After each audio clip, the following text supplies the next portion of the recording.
How's it going, everyone? This is Brandon from Row64. In this video, we're going to discuss how to create your own recipe.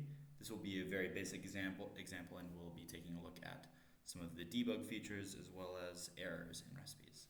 Let's get right to it. The example that I have for you all today is a weekly sum. I have the recipe file already prepared. This will be the recipe file, and this will be the def file. I'm going to save these in a specific location such that Row64 will make them work. As you can see, the file path is in documents, which comes from this PC, documents into Row64, recipes version 2.0, group time is the subject that we're working with, and sum by week. I'll save this here as weekly sum. This will be the def file, and this will be the recipe file. Save weekly sum dot recipe, and if we go back to Row64 recipe manager and click scan debug on, it should add this recipe in for us. As you can see, sum by week, this is a new addition. Let's insert the example, and it does a weekly sum for us. Up here you can see that there's a example of an error.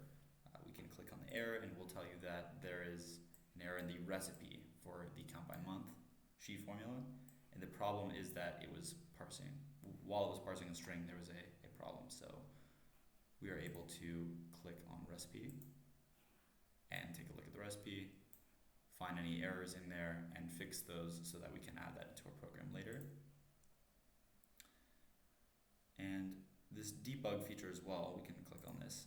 It shows you exactly how the sheet formula maps up with the Python. And I will show you here. This is the Python that I wrote for the weekly sum example. Going back to the log, this will show you the first index in the sheet formula as a column, and in weekly sum for the Python formula, for the Python function, index 1 matches with the column, index 2 matches with this column. It shows you which imports there are, the formulas. Expanding arguments will be covered in a later video where we discuss more advanced sheet formulas and recipes, number of arguments, types of arguments, and more information on the sheet formula as well as the Python formula. That's all that I have for you today, and I'm looking forward to seeing you in the next video.